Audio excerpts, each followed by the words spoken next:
आज भाग 2चं लेक्चर घेऊन आलोय। पहिल्या भागामध्ये काही प्रश्नांची चर्चा, काही प्रश्नांचं विश्लेषण आपण करून घेतलं, काही कन्सेप्ट आपण क्लिअर केल्या। हा जो परिपूर्ण पॅटर्न आहे, हा परिपूर्ण पॅटर्न आयोगावर आधारित आहे। ज्या पद्धतीने एमपीएससी प्रश्न विचारताय त्याच पद्धतीने ही प्रश्न इथं आपण विश्लेषित करून घेतोय। काही प्रश्न प्रिव्हियस इयरचे आहेत, काही प्रश्न मी स्वतः त्यावर आधारित बनवलेली आहेत। आणि या सिरीजमध्ये काही व्याकरणाचे प्रश्न, काही शब्दसंग्रहाचे प्रश्न, अशी मिक्स सिरीज आपण घेतोय। आता या नंतरचे जी काही भाग असणार आहे तर सेपरेट काही व्याकरणाचे प्रश्न, काही व्याकरणाचे लेक्चर मी घेणार, काही फक्त शब्दसंग्रहाचे लेक्चर घेणार, म्हणजे जेणेकरून तुम्हाला जे काही प्रश्न विचारले जाणार आहेत ते परिपूर्ण तुम्हाला एक आयडिया येणार की नेमकं प्रश्नांचं स्वरूप कशा पद्धतीने असणार आहे। तर आता आपण प्रत्यक्ष भाग दुसऱ्याकडे वळूया। त्याच्या आधी ज्या विद्यार्थ्यांनी आपलं यूट्यूब चॅनल सबस्क्राईब केलं नसेल त्यांनी आवर्जून सबस्क्राईब करा, जेणेकरून तुम्हाला हे जी काही सिरीज सुरू झालेली आहे, आपण जी काही सिरीज सुरू केलेली आहे तर त्या सिरीजचा खूप मोठ्या प्रमाणामध्ये फायदा होईल। नमस्कार, मी लक्ष्मण चौधरी, सर्वांचं लक्ष मराठी या ऑनलाईन प्लॅटफॉर्मवर सहर्ष स्वागत करतो। चला जाऊया प्रत्यक्ष पहिल्या प्रश्नगटाच्या। बघा, साधित शब्द कशाला म्हणतात। आता बघा, हा प्रश्न वनसेवेला विचारलेला होता की साधी शब्द म्हणजे काय। आता मित्रांनो, हे दोन गोष्टी आपल्याला शब्दाच्या बाबतीत कन्सेप्ट क्लिअर असणं खूप जास्त गरजेचं आहे। एक म्हणजे काय, तर एक म्हणजे सिद्ध शब्द आणि दुसरा जो आलेला असतो तो म्हणजे साधित शब्द। आता या कन्सेप्ट क्लिअर असतील तर उत्तर देता येणार आहे। तर साधित शब्द म्हणजे काय असतं तर सर्वांना माहिती आहे, पण ज्या विद्यार्थ्यांना माहिती नसतं तर ते विद्यार्थी एक वेगळ्या पद्धतीने उत्तर देत असतात। ते विद्यार्थी काय सांगतात की सिद्ध म्हणजे काय, की ज्या शब्दातनं काहीतरी सिद्ध करता येते, पण आपल्याला शब्दाचा अर्थ घ्यायचा नाही। तर सिद्ध शब्द म्हणजे काय, की आलेला जो काही शब्द असतो त्या दिलेल्या शब्दाचं जे मूळ रूप आलेलं असतं ते मूळ रूप म्हणजे सिद्ध शब्द होय। म्हणजे शब्दाचा अर्थ घेऊ नका, त्याचा अर्थ जो आहे तो वेगळा आहे। तो अर्थ काय आहे तर सिद्ध शब्द म्हणजे मूळ रूप, की दिलेला जो शब्द असतो त्याचं मूळ रूप आलेलं असतं। आणि साधित म्हणजे काय, सरसकट एकच गोष्ट लक्षात ठेवा की जो शब्द आलेला असतो त्याच्या मूळ रूपात झालेला बदल। म्हणजे फक्त तुम्ही एवढं जरी लक्षात ठेवलं ना, मूळ रूपात बदल, त्याला मराठीमध्ये काय म्हणतात तर त्याला मराठीमध्ये साधित म्हणतात। बरोबर, लवकरच आपली शॉर्टकट ट्रिक्स नोट्स जी काही आहे किंवा फ्लो चार्ट नोट्स जी काही आहे ती लवकरच तुम्हाला उपलब्ध होणार आहे 2 ते 4-5 दिवसामध्ये। आणि ज्या विद्यार्थ्यांनी बॅच अजून घेतलेली नाही त्यांनी आवर्जून बॅच घ्या। लक्ष मराठी अकॅडमी प्ले स्टोरला जावा, तिथनं आपलं जे काही ॲप्लिकेशन आहे ते डाउनलोड करा आणि त्या ॲप्लिकेशनमध्ये स्वातंत्र्य पद्धतीची समाज कल्याण अधिकारी म्हणून या नावाची बॅच अतिशय माफक फीमध्ये मी उपलब्ध करून दिलेली आहे। त्या बॅचमध्ये तुम्हाला 100 ते 125 लेक्चर बघायला मिळणार आहे। काही घटकनिहाय PYQs आहेत। ओके, म्हणजे कुठेही रिस्क घेऊ नका, अतिशय सोप्या पद्धतीने या सर्व कन्सेप्ट तुमच्या क्लिअर होणार आहे। ओके, त्याच्यानंतर आता त्या ठिकाणी हा कन्सेप्ट क्लिअर झाल्यानंतर बघा, आता या पुढे क्रियापदाला उपसर्ग लागून तयार होणारा शब्द। आता कन्सेप्ट इथं क्लिअर असली पाहिजे, ती म्हणजे कोणती, तर उपसर्ग। उपसर्ग म्हणजे काय असतं तर जो काही मूळ शब्द असतो त्या मूळ शब्दाच्या समोरून जोडून आलेलं एखादं जे काही अक्षर असतं त्याला मराठीमध्ये उपसर्ग असं म्हटलं जातं। म्हणजे मी जर त्या ठिकाणी मरण हा शब्द लिहिला आणि मरण या मूळ रूपाला त्या ठिकाणी आ हा उपसर्ग जोडला तर त्या ठिकाणी जो काही त्या ठिकाणी शब्द तयार होणार आहे तर तो शब्द तयार होणार आहे आमरण।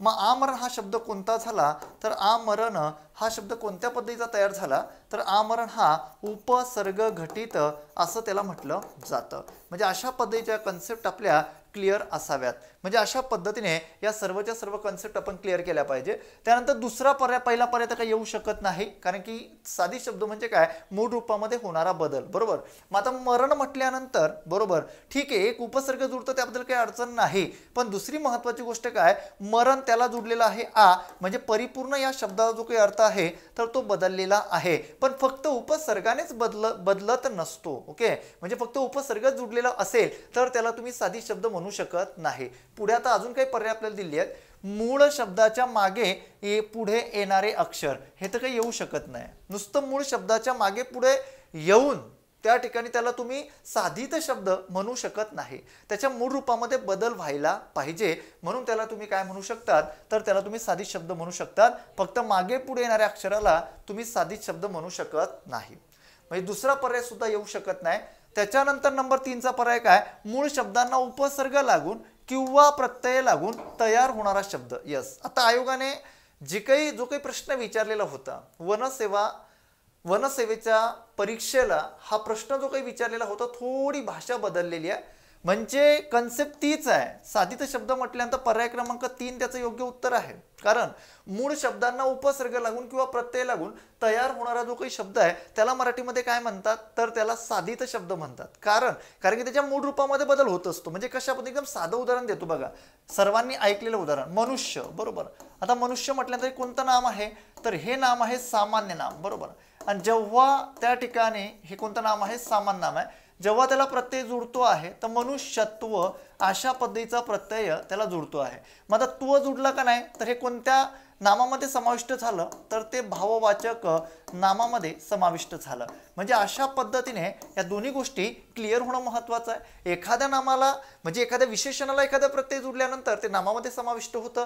म्हणजे सांगण्याचा उद्देश काय आहे की जेव्हा एखादं उपसर्ग आणि जेव्हा एखादं प्रत्यय, आता त्व म्हटल्यानंतर हे काय आहे, तर तो म्हटल्यानंतर हे प्रत्यय आहे. म्हणजे एखादं उपसर्ग किंवा प्रत्यय त्या मूळ शब्दांना जेव्हा जोडलं जातं आणि त्याच्या मूळ रूपामध्ये जेव्हा बदल होतो तेव्हा त्याला मराठीमध्ये काय म्हणतात, तर त्याला मराठीमध्ये म्हणतात साधित शब्द. ओके, म्हणून पर्याय क्रमांक 3 प्रश्नाच्या दृष्टिकोनातून अगदी बरोबर आहे. पर्याय क्रमांक 4 जो काही होता, शब्दांच्या नंतर एक किंवा अनेक अक्षरे जोडून तयार होणारा शब्द, नुसते त्या ठिकाणी अक्षरे जोडून तो शब्द तयार होताना तो साधी शब्द नसतो, तर त्या ठिकाणी त्याला उपसर्ग जोडूनही तो तयार होत असतो, त्याला प्रत्यय जोडूनही तो तयार होत असतो. म्हणजे दोन्ही पद्धतीने त्या ठिकाणी जोडून तयार होणारे जे काही शब्द असतात त्याला मराठीमध्ये तुम्ही साधित शब्द म्हणू शकतात. म्हणजे साधित म्हणजे काय, मी तुम्हाला सांगितलं की मूळ रूपामध्ये होणारा जो काही बदल असतो त्याला मराठीमध्ये साधित म्हणतात. हा पहिला प्रश्न होता. त्याच्यानंतर दुसरा प्रश्न आहे बघा, जेव्हा वाक्यातील क्रियापदाचे रूप कर्त्याच्या किंवा कर्माच्या लिंग वचनाप्रमाणे बदलत नाही व तृतीय पुरुषी एकवचनी असते तेव्हा त्याला कोणता प्रयोग म्हणतात. बघा, आता प्रयोग म्हटलं ना की विद्यार्थ्यांना खूप अवघड हा घटक जात असतो. पण मित्रांनो, प्रयोग म्हटल्यानंतर अतिशय सोपा पार्ट आहे. मी तुम्हाला काही सेकंदामध्ये 30 ते 40 सेकंदामध्ये हा कन्सेप्ट प्रॉपर क्लिअर करून देतो. बघा, आता प्रयोग म्हटल्यानंतर काय, तर सर्वांना माहिती आहे की वाक्यामध्ये आलेला कर्ता, त्याच्यानंतर वाक्यामध्ये आलेला कर्म आणि त्याच्यानंतर वाक्यामध्ये आलेलं हे क्रियापद. बरोबर, तर या सर्वांचा तिघांचा जो परस्पर संबंध असतो त्याला मराठीमध्ये प्रयोग म्हणतात. आता प्रयोगाचे मुख्य प्रकार किती, तर प्रयोगाचे मुख्य प्रकार 3 आहेत. बरोबर ना. सर्वात पहिला प्रयोगाचा प्रकार कोणता, तर तो कर्तरी. दुसरा कोणता आहे, तर तो आहे कर्मणी. आणि तिसरा कोणता आहे, भावे प्रयोग आहे. आता आपल्याला प्रश्न विचारलाय क्रियापदावरती, मग त्यावरती आपण बोलूया. बरोबर, तर कर्तरी प्रयोगामध्ये आलेलं जे काही क्रियापद असतं तर ते कशानुसार बदलत असतं, ते कर्त्यानुसार बदलत असतं. जर तुम्हाला कर्तरी प्रयोग ओळखायचा असेल तर कर्तरी प्रयोग ओळखण्यासाठी महत्त्वाची गोष्ट काय आहे, तर सर्वात महत्त्वाची गोष्ट एकच किंवा महत्त्वाची खूण एकच की वाक्यामध्ये आलेला कर्ता नेहमी प्रथम येत असतो. त्याला कधीही प्रत्यय जोडून येत नाही. भविष्यातही येणार नाही, समजलं का. भूतकाळात तर कधीच आलं नाही, समजलं का. वर्तमानमध्येही जुळणार नाही. ओके, म्हणजे सांगण्याचा उद्देश काय की वाक्यामध्ये आलेला कर्ता नेहमी प्रथम येत असतो. त्यानंतर नंबर 2 मध्ये तुम्ही कर्मणी प्रयोगामध्ये आलात ना, तर वाक्यामध्ये आलेले जे क्रियापद असतं ते कशानुसार बदलत असतं, तर ते कर्मानुसार बदलत असतं. आणि दुसरी महत्त्वाची गोष्ट, कर्मानुसार जरी बदलत असलं तरी त्या ठिकाणी वाक्यामध्ये आलेला जो कर्ता असतो त्याला नेहमी प्रत्यय असते. अशा पद्धतीने मी इथं लिहू शकतो, नेहमी प्रत्यय असते. ही अत्यंत महत्त्वाची कर्मणी प्रयोग ओळखण्याची अत्यंत महत्त्वाची खूण आहे. म्हणजे तुम्ही 30 ते 35 सेकंदामध्ये प्रयोग अगदी सहजपणे ओळखू शकतात, कन्सेप्ट प्रॉपर क्लिअर करून. त्याच्यानंतर जर भावे प्रयोगामध्ये तुम्ही आलात ना, तर भावे प्रयोगामध्ये आल्यानंतर वाक्यामध्ये आलेले जे काही क्रियापद असतं ना मित्रांनो, तर ते क्रियापद म्हणजे ते जे क्रियापद आहे ना कर्त्यानुसार ना कर्मानुसार कशानुसारही ते बदलत नाही. ओके, कशानुसारही ते बदलत नाही. बरोबर, मग त्याला काय म्हटलं जातं, भावे प्रयोग म्हटला जातो. मग भावे प्रयोगामध्ये आलेलं क्रियापद कसं असतं सर, तर भावे प्रयोगामध्ये आलेलं जे क्रियापद असतं तर ते तृतीय पुरुषी, बरोबर, ते नपुसकलिंगी कसं असतं, एकवचनी असतं. ही त्याची ओळखण्याची अत्यंत महत्त्वाची खूण आहे. आणि याचा अत्यंत महत्त्वाची गोष्ट काय की वाक्यामध्ये आलेला कर्ता असू द्या का वाक्यामध्ये आलेलं कर्म असू द्या, या दोघांना नेहमी प्रत्यय जुडलेली असतात. नेहमी काय आलेली असतात, तर नेहमी प्रत्यय असतात. अशा पद्धतीने त्याला ओळखण्याची अत्यंत महत्त्वाची ही खूण आहे. म्हणजे या तिन्ही गोष्टी जर तुम्ही बघितल्या तर इथं प्रयोग तुमचा संपतोय. म्हणजे इतक्या सोप्या पद्धतीने तुम्हाला कन्सेप्ट क्लिअर करता येणार आहे. प्रश्न विचारलाय आपल्याला की अशा प्रकारचं क्रियापद कुठे असतं. आता काही जास्त सांगण्याची गरज नाहीये, तर फक्त अ बरोबर. बरोबर, तर आपल्याला कोणता प्रयोग असतो तर तो भावे प्रयोग असतो. म्हणजे फक्त अ बरोबर पर्याय क्रमांक 4 हे त्याचं योग्य उत्तर आहे. यासाठी आपण ही सिरीज सुरू केली आहे. त्यानंतर पुढे प्रश्न आहे बघा, खालीलपैकी कोणता गट अव्ययीभाव समासाचा आहे. आता समास म्हटलं की विद्यार्थ्यांना खूप अवघड जातो. बरोबर, पण मी नेहमी तुम्हाला सांगत आलो आहे. आता इथं सुद्धा जी काही प्रश्न विचारलेली आहे, तर इथं सुद्धा प्रश्न विचारताना कुठनं विचारले ते मी तुम्हाला सांगू शकतो. थोर व्याकरणकार मोरो केशव दामले यांचं जे काही पुस्तक आहे, शास्त्रशुद्ध व्याकरण जे काही पुस्तक आहे 1911चं, म्हणजे 1911 जे काही पुस्तक आहे, तर त्या पुस्तकामध्ये जशीच तशी उदाहरणं आपल्याला दिलेली आहेत. ओके, म्हणजे आता जर आपण लक्षात घेतलं तर वडिलोपार्जित. बरोबर, म्हणजे पंचमी विभक्ती, विभक्ती तत्पुरुषचं ते उदाहरण आहे. वडिलोपार्जित म्हटल्यानंतर त्या ठिकाणी पंचमी विभक्ती तत्पुरुषचं ते उदाहरण आहे. म्हणजे वडिलांपासूनचं अर्जित अशा पद्धतीने त्याचा विग्रह होतोय. शास्त्र पंडित सप्तमी विभक्ती तत्पुरुष, म्हणजे शास्त्रात पंडित. बरोबर ना. त्याच्यानंतर ईश्वर निर्मित तृतीय विभक्ती तत्पुरुष, म्हणजे ईश्वराने निर्मिलेले. अशा पद्धतीने आता हे जे काही पहिला पर्याय आलेला आहे हा तत्पुरुष समासाचा आहे. आपल्याला विचारलाय अव्ययीभाव समासाचा. आता अव्ययीभाव समास म्हटल्यानंतर काय, तुम्हा सर्वांना माहिती असेल का अव्ययीभाव समास म्हटल्यानंतर अव्ययीभाव समास म्हटल्यानंतर अव्ययीभाव समासाचे 3 प्रकार पडतात. बरोबर ना. म्हणजे सर्वात पहिला जो येतो तो मराठी अव्ययीभाव येतो, दुसरा जो येतो तो येतो संस्कृत अव्ययीभाव, आणि तिसरा जो प्रकार येतो तो यावनी अव्ययीभाव येतो. यावनीमध्ये काय असतं तर यावनीमध्ये अरबी उपसर्ग जुडलेली असतात, आणि त्याच्यानंतर त्या ठिकाणी किंवा फारसी उपसर्ग त्याला जुडलेली असतात. म्हणजे अशा पद्धतीने 3 प्रकारांमध्ये अव्ययीभाव समास तुम्हाला अभ्यासता येतो, की ज्या समासाचं पहिलं पद महत्त्वाचं असतं. आणि या व्यतिरिक्त अजून यामध्ये कोणत्या गोष्टी समावेश होत असतो तर यामध्ये अजून द्विरुक्त शब्द सुद्धा आलेली असतात. म्हणजे ज्या ठिकाणी उपसर्ग त्या पहिल्या पदाला जुडलेलं असतं त्याला मराठीमध्ये कोणता समास म्हणतात तर त्याला ओळखलं जातं अव्ययीभाव समास. मग पहिला पर्याय तर काही येऊ शकत नाही. बरोबर, त्यानंतर मृगनयना, सिंहकटी आणि हरिणाक्षी हे येऊ शकत नाही. हे बहुविरी समासामध्ये समाविष्ट होतं. ओके, ते बहुविरी समासामध्ये जातं. आणि त्याच्यानंतर त्या ठिकाणी शेजारी, पाजारी, भिकारी, टाकारी, ओळख, पाळख, म्हणजे इथं जे काही दुसरी शब्द जुडलेली आहेत मित्रांनो, तरी दुसरी शब्द कुणाचा अर्थबोध आपल्याला करून देत आहे तर दुसऱ्या शब्दाला अर्थ नाहीये. जो दुसरा शब्द आलेला आहे ना तर त्या दुसऱ्या शब्दाला इथं अजिबात अर्थ नाहीये. मग जेव्हा अशा प्रकारची शब्द आलेली असतात, बरोबर, जेव्हा त्यांना दुसऱ्या शब्दाला अजिबात अर्थ नसतो तेव्हा ती कोणत्या प्रकारामध्ये समाविष्ट होत असतात तुम्हा सर्वांना माहिती असावं. समाहार. आता तुम्हा सर्वांना माहिती आहे की कागद बिगद असेल, समाहार द्वंद्वमध्ये ते समाविष्ट होत असतात. बरोबर ना. म्हणजे कारण की या शब्दाचा जेव्हा तुम्ही उच्चार करताय, जेव्हा ही शब्द जेव्हा तुम्ही अभ्यासताय त्यामध्ये सर्वात महत्त्वाची गोष्ट एकच असते की वगैरे अशा प्रकारच्या शब्दाचा समावेश त्यामध्ये होत असतो. म्हणजे हे सुद्धा अव्ययीभाव समासाचं उदाहरण आहे. मग पर्याय क्रमांक 4 हे तर असणारच आहे. 3 जर नाही तर पर्याय क्रमांक 4 हे असणारच आहे. म्हणजे जर आता आपण लक्षात घेतलं तर शक्ती त्याच्या आधी जुडलेला आहे यथा. बरोबर ना. म्हणजे यथा म्हटल्याने संस्कृत उपसर्ग आहे. मग ते कोणत्या प्रकारामध्ये समाविष्ट होते, संस्कृत उपसर्गामध्ये समाविष्ट होते आहे. त्याच्यानंतर मरण. बरोबर, म्हटल्यानंतर त्या ठिकाणी हे सुद्धा हा इथं हे उपसर्ग आलेलं आहे.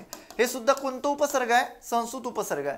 प्रति म्हटल्यानंतर हे सुद्धा कोणतं आहे, संस्कृत उपसर्ग आहे. म्हणजे जर आपण आता त्या ठिकाणी लक्षात घेतलं तर काही मराठी शब्द येतात, काही संस्कृत उपसर्ग जुडलेली असतात, तर काही यावनी उपसर्ग. यावनी उपसर्ग म्हणजे काय की त्याच्यामध्ये अरबी आणि फारसी ही उपसर्ग जुळून तयार झालेली शब्द येत असतात. म्हणजे अशा पद्धतीने जर आपण लक्षात घेतलं तर संस्कृत उपसर्गामध्ये आ, यथा आणि त्याच्यानंतर प्रति अशा प्रकारचे उपसर्ग त्यामध्ये समाविष्ट होत असतात. यावनीमध्ये येतात हर, बिन, बे, गैर. बरोबर ना. अशा पद्धतीचे उपसर्ग इकडे येतात. आणि मराठीमध्ये तुम्हाला मी सांगितलं की द्विरुक्त शब्दांचा समावेश त्यामध्ये होत असतो. म्हणजे गावोगाव असेल, घरोघर असेल. मग याचं उत्तर काय येणार आहे, फक्त ड. बरोबर, पर्याय क्रमांक 2 हे त्याचं योग्य उत्तर. अशा पद्धतीच्या कन्सेप्ट क्लिअर असाव्यात. 4 नंबरचा प्रश्न आहे हर्ष, शोक. आता हा प्रश्न अगदी सोपा प्रश्न आहे, अवघड काहीच नाही ह्याच्यामध्ये. बघा आता काय, हर्ष, शोक, आश्चर्य, तिरस्कार इत्यादी भावना व्यक्त करण्यासाठी जे अविकारी शब्द वापरतात त्यांना कोणती अव्यय म्हणतात. आता यांना कोणती अव्यय म्हणतात सांगण्याची गरज नसावी. आता क्रिया विशेषण अव्यय तर काही म्हणू शकत नाही त्याला, कारण की क्रियेबद्दल अधिक माहिती सांगणारा जो काही शब्द असतो त्याला तुम्ही त्या अविकारी शब्दाला क्रियाविशेषण अव्यय म्हणू शकतात. म्हणजे आज, काल, उद्या, परवा अशा प्रकारचे आलेले जे काही शब्द असतात त्याला क्रियाविशेषण अव्यय म्हणतात. दुसरा पर्याय आता केवल प्रयोगी अव्यय हे त्याचं योग्य उत्तर आहे. केवल प्रयोगी अव्ययामध्ये तुम्हाला सर्वांना माहिती आहे की मनातील ज्या काही भावना असतात त्या मनातील भावना अचानकपणे उत्कट करण्याची काही प्रक्रिया असते त्याला मराठीमध्ये काय म्हणतात, केवल प्रयोगी अव्यय. म्हणजे हे जे काही त्या ठिकाणी सर्वच्या सर्व प्रकार आले आहे की आनंद असेल, दुःख असेल, आश्चर्य असेल, एखाद्या तिरस्कार असेल, तर तिथे तिथे जे जे काही त्या ठिकाणी अव्ययांचा समावेश होतो तर ते कोणत्या प्रकारामध्ये समाविष्ट होत असतं, तर ते केवल प्रयोगी अव्ययामध्ये समाविष्ट होत असतं. शब्दयोगी अव्यय तर काही येऊ शकत नव्हतं. कारण की शब्दयोग म्हटल्यानंतर जिथे शब्दांचा योग जुळून आलेला असतो किंवा एखादं नाम असेल किंवा एखादं सर्वनाम असेल, त्या नामाला किंवा सर्वनामाला जेव्हा त्या ठिकाणी एखादं अव्यय जुळून आलेलं असतं मित्रांनो, त्याला तुम्हाला म्हणायला लागतं काय, शब्दयोगी अव्यय. ओके, म्हणून पर्याय क्रमांक 3 हे काही येऊ शकत नव्हता. पर्याय 4ही येऊ शकत नव्हता. कारण की का, उभय आणि अन्वय, बरोबर ना, ही दोन शब्द एकत्र आहे. उभय म्हणजे काय तर दोन, आणि अन्वय म्हणजे काय तर याला म्हटलं जातं संबंध, बरोबर. मग इथे दोन शब्द असतील, किती असतील, दोन शब्द असतील किंवा दोन वाक्य असतील, यांचा संबंध जिथे दर्शवला जातो, याची जोडणी जिथे आलेली असते त्याला मराठीमध्ये उभयनिय अव्यय म्हणतात. तशा प्रकारची रचना तर काय आपल्याला विचारलेली नाही, बरोबर. म्हणून पर्याय क्रमांक 2 हे त्याचं योग्य उत्तर आहे. त्याच्यानंतर पुढे या 5 नंबरचा प्रश्न आहे. आता हा प्रश्न आयोगाने जेव्हा विचारलेला होता किंवा MPSCने जेव्हा विचारलेला होता, मी हा प्रश्न जाणून घेतला की एखादा प्रश्न जेव्हा रद्द होतो तर त्याच्या मागची कारणं काय असतात हे फक्त तुम्हाला समजावं म्हणून या प्रश्नाचा समावेश मी इथे केलेला आहे. बघा, आता पुढीलपैकी मिश्र वाक्य कोणते ते सांगा. आता मिश्र वाक्य कोणते आपल्याला सर्वांना माहिती आहे की पहिलं वाक्य दुसऱ्या वाक्यावरती अवलंबून असतं. म्हणजे पहिलं वाक्य मायनस असेल तर दुसरं वाक्य प्लस असतं.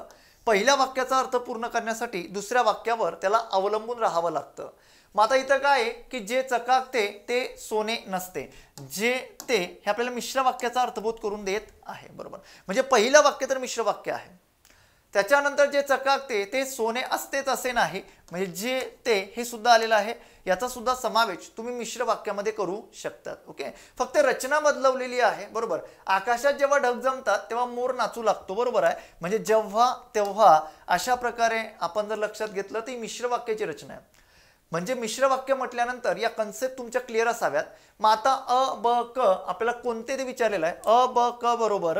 तसा पर्याय इकडे कुठेही दिलेला नाही, म्हणून हा प्रश्न जो काही होता तर हा प्रश्न MPSCने रद्द केलेला होता. म्हणजे रद्द करण्यामागचं कारण काय असू शकतं, तर रद्द करण्यामागचं कारण असंही असू शकतं की त्या पद्धतीचा प्रश्नाचा पर्याय त्या दिलेल्या म्हणजे त्या पर्यायामध्ये नसतो, तेव्हा तो जो काही प्रश्न त्या ठिकाणी असतो तर तो रद्द करण्यात येत असतो मित्रांनो. ओके, म्हणून त्या ठिकाणी अ ब क हे जे काही 3 पर्याय होते बरोबर होते. आणि आकाशात ढग जमल्यावर मोर नसतात हे तर नाही, हे केवळ वाक्याचं उदाहरण होतं किंवा ते केवळ वाक्य होतं. म्हणजे ज्या वाक्यरचनेमध्ये एकच कर्ता आणि एकच क्रियापद असते ते केवळ वाक्य किंवा त्याला शुद्ध वाक्य असं म्हटलं जातं. म्हणून पर्याय क्रमांक 4 तर काही येऊ शकत नव्हता, म्हणून हा प्रश्न आयोगाने रद्द केलेला आहे. याचं उत्तर काय पाहिजे होतं, तर अ ब क बरोबर अशा पद्धतीचं उत्तर पाहिजे होतं. ओके, चला जाऊया पुढं. 6 नंबरचा प्रश्न आता बघा, खालील वाक्यातील अप्रत्यक्ष कर्म कोणते आहे, पर्यायी उत्तरातून योग्य तो पर्याय सांगा. बघा, आता तुम्हाला जेव्हा प्रश्न विचारला जातो तर हा प्रश्न विचारला गेलेला आहे द्विकर्मक क्रियापद, बरोबर. या घटकावरती प्रश्न विचारलाय. द्विकर्मक क्रियापद म्हणजे काय, त्याची व्याख्या जी काही आहे त्या व्याख्येवरनच हा कन्सेप्ट इथे क्लिअर होत असतो की ज्या वाक्यरचनेमध्ये 2 कर्म आलेली असतात. किती कर्म असतात, 2 कर्म. म्हणजे द्विकर्मक क्रियापदाची रचना कशी बनत असते, तर ज्या वाक्यरचनेमध्ये 2 कर्म आलेली असतात त्याला द्विकर्मक क्रियापदाचं उदाहरण म्हणतात. मग ती 2 कर्म कशी असतात, तर 2 कर्म अशा पद्धतीची असतात. सर्वात पहिल्यांदा एक कर्म जे आलेलं असतं ते प्रत्यक्ष कर्म असतं आणि जे दुसरं कर्म आलेलं असतं ते अप्रत्यक्ष कर्म असतं. मग आता तुम्हा सर्वांना माहिती आहे की प्रत्यक्ष कर्म म्हणजे कोणतं कर्म असतं, कोणत्या नावाने त्याला ओळखलं जातं. तर प्रत्यक्ष कर्म जे आलेलं असतं त्याला तुम्ही कोणत्या नावाने ओळखू शकतात, तर त्याला तुम्ही वस्तुवाचक कर्म या नावाने सुद्धा ओळखू शकतात. आणि जेव्हा जे अप्रत्यक्ष कर्म आलेलं असतं त्याला तुम्ही कोणत्या नावाने ओळखू शकतात, तर त्याला तुम्ही म्हणू शकतात व्यक्तिवाचक कर्म. म्हणजे अशा पद्धतीने ही जी काही 2 कर्म आलेली आहे ती 2 कर्म अशा पद्धती येत असतात. मग आता फक्त द्विकर्मक क्रियापदाचं उदाहरण ओळखण्यासाठीच वाक्यामध्ये आलेलं जे क्रियापद असतं का नाही मित्रांनो, फक्त यासाठीच हे तुम्हाला लक्षात ठेवायचं आहे. वाक्यामध्ये आलेलं जे क्रियापद असतं तर त्या क्रियापदाच्या माध्यमातून वाक्यामध्ये आलेल्या क्रियापदाला जर तुम्ही कायने प्रश्न विचारला ना तर तुम्हाला वस्तुवाचक किंवा प्रत्यक्ष कर्म तुम्हाला मिळत असतं. आणि जेव्हा तुम्हाला अप्रत्यक्ष कर्म ओळखायचं आहे तर वाक्यामध्ये आलेलं जे क्रियापद असतं त्या क्रियापदाला तुम्हाला काय करायचं आहे तर कोणाला ने प्रश्न विचारायचा आहे. म्हणजे वाक्यातील तुम्हाला प्रत्यक्ष कर्म ओळखताना कायने प्रश्न विचारायचा आणि वाक्यातील तुम्हाला अप्रत्यक्ष कर्म ओळखताना कोणाला ने प्रश्न विचारायचा, म्हणजे तुम्हाला वाक्यातून अप्रत्यक्ष कर्म मिळणार आहे. ओके, म्हणजे आता प्रश्न काय विचारला आपल्याला, खालील वाक्यातील अप्रत्यक्ष कर्म कोणते आहे, पर्याय उत्तरातून योग्य तो पर्याय सांगा. आजीने नातीला लाडू दिला. वाक्यातील क्रियापद कोणतं आलं, दिला आलं. बरोबर. मग तुम्ही दोघं कर्म ओळखू शकतात. जर प्रश्न विचारला काय दिला, अशा पद्धतीने प्रश्न विचारला तर उत्तर भेटतंय लाडू. म्हणजे वाक्यामध्ये काय दिला हे वस्तुवाचक कर्म झालाय. वस्तुवाचक म्हणजे काय तर तुम्हा सर्वांना माहिती आहे की ते प्रत्यक्ष कर्म झालाय. बरोबर. कोणाला दिला, नातीला दिला. पर्याय क्रमांक 2 आपल्याला अप्रत्यक्ष कर्म ओळखायला सांगितलंय. म्हणजे हे जे आलेलं आहे तर हे इथं सरळ सरळ दिसतंय की ते व्यक्तिवाचक आहे. म्हणजे अशा पद्धतीने प्रश्न कसाही विचारू दे त्या प्रश्नाचं उत्तर आपलं तयार असलं पाहिजे. Concept clear. पुढे या आता. 7 नंबरचा प्रश्न आहे बघा. खालील वाक्यातील अधोरेखित शब्दाचे पर्यायी उत्तरातील योग्य उत्तर कोणते. आता अधोरेखित कोणता केलाय, आनंदाने. शरद आनंदाने रसगुल्ले खातो. मी तुम्हाला सांगितलंय मागच्या लेक्चरला या घटकावरती प्रश्न घेतले वाक्य पृथक्करणाच्या, तिथं मी या कन्सेप्ट प्रॉपर क्लिअर करून दिले आहे. ज्या विद्यार्थ्यांनी भाग 1 अजून बघितलेला नाही त्यांनी आवर्जून भाग 1चं लेक्चर बघा. आता बघा इथं क्रियापद कोणता आहे, खातो. खातो हे क्रियापद आहे. बरोबर. त्याचा मूळ धातू येतोय खा. आता बघा मुख्य उद्देश म्हणजे काय की वाक्यामध्ये आलेला जो कर्ता असतो त्याला मुख्य उद्देश म्हटलं जातं. हे तर काही येऊ शकत नाही. बरोबर. कारण खाणारा कोण आहे, शरद. हा मुख्य उद्देश आहे, वाक्यातील कर्ता आहे. बरोबर. त्याच्यानंतर नंबर 2 काय आहे, मुख्य विधेय. मुख्य विधेय कोणता आलाय, मुख्य विधेय म्हणजे काय रे मित्रांनो तर क्रियापद. ओके, म्हणजे खातो हे वाक्यातलं मुख्य विधेय आहे. म्हणजे पर्याय क्रमांक 2 ही गेला. चला आनंदाने तर त्या ठिकाणी खाल्लेला काय तर तिथं तर काय उत्तर येत नाही आनंद. बरोबर. म्हणजे कर्म येऊ शकत नाही. पर्याय क्रमांक 3 हे त्याचं योग्य उत्तर आहे. मग विधेय विस्तार कसा ओळखायचा, मी मागच्या लेक्चरला यावरती बोललेलो आहे की विधेय विस्तार जर तुम्हाला ओळखायचा असेल तर विधेय विस्तार तुम्हाला ओळखताना केव्हा, कसे, कुठे, किती वेळा, किती प्रमाणात. बरोबर. अशा पद्धतीने प्रश्न विचारल्यानंतर येणारा जो काही शब्द समूह असतो किंवा येणारा जो काही प्रत्येक शब्द असतो तो कुणाचं काम करतो तर तो विधेय विस्ताराचं काम करतो. म्हणून पर्याय क्रमांक 3 हे त्याचं योग्य उत्तर आहे. म्हणजे शरद आनंदाने रसगुल्ले खातो. कसे खातो तर आनंदाने. म्हणून विधेय विस्तार हे त्याचं योग्य उत्तर आहे. बऱ्याच कन्सेप्ट आहे. जसजशी प्रश्न येत जातील तशा कन्सेप्ट मी क्लिअर करत जाणार आहे. 8 नंबरचा प्रश्न आहे. जोड अक्षरात एकच व्यंजन दोनदा येते. बघा आता एकच व्यंजन दोनदा येते तेव्हा त्याला काय म्हणतात, द्वित्व म्हणतात. यावरती बऱ्याचदा प्रश्न विचारलेला आहे. पुढील द्वित्वातील कोणते शब्द बरोबर आहेत ते लिहा. आता बघा उज्जयिनी, उज्जयिनी इथं त्या ठिकाणी जला ज जुडलेला आहे. बरोबर. म्हणजे तिथं एकच व्यंजन 2 वेळेस आलेलं आहे. बरोबर. त्याच्यानंतर पुढं सच्चा, सच्चा. बरोबर. इथं ही एक शब्द म्हणजे एकच व्यंजन 2 वेळेस जुडलेलं आहे. बरोबर. म्हणजे जे व्यंजन त्याच व्यंजनाला जुडतं ते द्वित असतं. ही बरोबर आहे. धिक्कार, धिक्कार. बरोबर. अन्न, इथं ही अन्न. बरोबर.